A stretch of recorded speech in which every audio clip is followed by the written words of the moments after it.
So every year in fantasy football, there's debates between who should we take at specific positions at specific rounds in the draft. For this particular fantasy football face-off, we'll be talking about the 2 second-year wide receivers who are being drafted in the first round. That being Malik Nabers, who's being drafted as wide receiver number 6, number 9 overall, and Brian Thomas Jr., wide receiver number 8, number 11 overall. All right, so hopping into the tail of the tape. Again, both of these receivers are going into their sophomore seasons for their respective teams. Starting with Malik Nabers, he is 6 foot tall, 200 pounds, 21 years old, and plays for the New York Giants. On the other side of the fantasy football face-off is Brian Thomas Jr., BTJ. He is 6'2", 209 pounds, 22 years old, and plays for the Jacksonville Jaguars. Both of these sophomore receivers in their rookie season finished within the top 10 of wide receivers in PPR fantasy points per game. So going into round 1, we'll be looking at the receiving portion of these two players' games, not so much looking at who's more explosive or maybe who's the better athlete or who's in the better situation, but in round 1 specifically looking at the receiving side of the coin. Last season, Malik Nabers had 109 receptions, 1,204 yards. He averaged 11 yards per reception with 7 total touchdowns. On the flip side, BTJ, he had 87 receptions, 1,282 yards. He averaged 14.7 yards per reception, and he had 10 touchdowns. So when it comes down to who is the better overall receiver, just from the receiving side of things, that Malik Nabers is more of a volume sponge. He was the number 1 target earner on his team, and Brian Thomas kind of emerged as the number 1 target earner on his team later in the season. So it's kind of hard to compare them apples to apples. So when it comes to round 1, as much as I hate doing draws, I have to say it is pretty even between Malik Nabers and Brian Thomas Jr., so I have to call round 1 a draw. It does make sense from where they're being drafted that both of these receivers in the receiving side of things would be very, very close.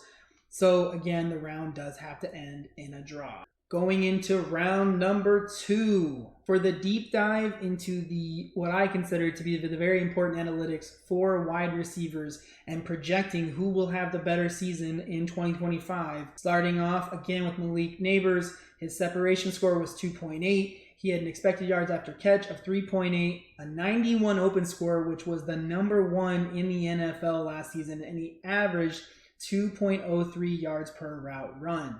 On the flip side, we have BTJ with a separation score of 3.1, expected yak of 5.8, an open score of only 64. I think he ranked number 25 in the NFL, and a yards per route run of 2.58. If we look at separation score, expected yards after catch, and yards per route run, Brian Thomas Jr. clearly edges out Malik Nabers. But when we look at 3 out of 4 statistics leaning towards Brian Thomas Jr., we see, again, from the previous receiving side of things, even though it was a draw, BTJ, he did a lot more with a lot less, and that's not even just saying the number of targets and receptions that he had. That also means with the team unit around him as well. So in round 2, Brian Thomas Jr. takes it by a hair, which means going into round 3, Malik Nabers will have to fight back to see, by decision, who wins the fantasy face-off between these two sophomore wide receivers. Coming into the championship round, obviously on the screen, you see the pros, you see the cons. I'll run through them real fast. So for Malik Nabers, the concussions do kind of concern me. I know he may have only had the one, but I don't know, something about the concussion, something about the way that it kind of played out. Secondly, his defense should be really good this year, maybe a top 15, top 10 defense. It's not going to be bottom 15 whatsoever, so it is going to mean that they should be in a lot closer of games, so they might not need to pass the ball quite as much. So the pro-con for him that's in the middle is the QB situation. I don't know if I'm getting Russ, I don't know if I'm getting Jameis, I don't know if I'm getting Jackson Dart.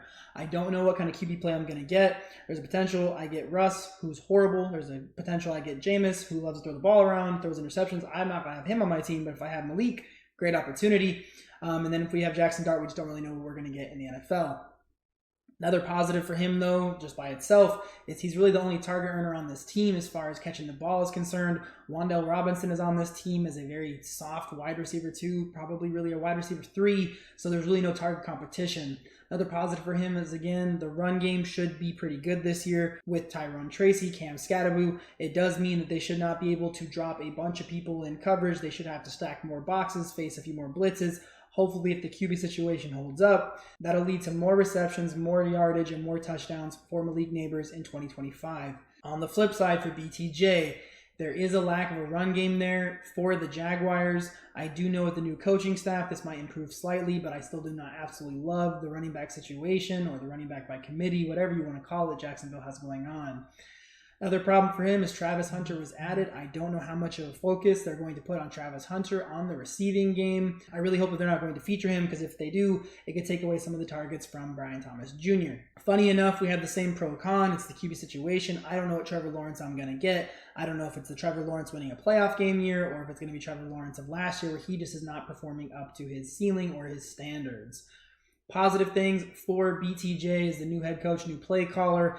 This offense should be a little bit more dynamic. I'm hopeful that we're going to see a better version of the Jaguars offense overall, which should mean an elevation for Brian Thomas Jr. Another positive for BTJ is that he has done more with less. So hopefully with the improved cast around BTJ, we should see an elevation in his game. So when it comes to 2025, who do I think wins the championship round? Who has the better situation, supporting cast, QB play, play caller, coaching staff, everything? I have to say that the determining factor for me in who I want to draft this season is based off quarterback play, because I do not trust in Russell Wilson, and I do not think Jameis is going to get the chance to start, and I don't know how good Jackson Dart is going to be. I have to give the championship round and the overall winner of the fantasy football face-off between Malik Nabers and Brian Thomas Jr.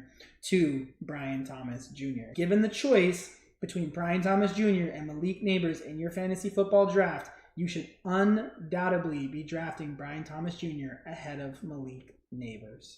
All right, so hopefully y'all enjoyed the video. Hopefully it helps you get just a little bit closer to winning your fantasy football championship in 2025. If you're having a hard time deciding between other players, there should be videos around here somewhere to help you kind of decide between some of those harder matchups, harder picks, especially at similar positions, which is kind of the focus of these matchups. Hopefully I'll see you guys again hopefully you guys will see me again real soon. Until then, hope you have a blessed day.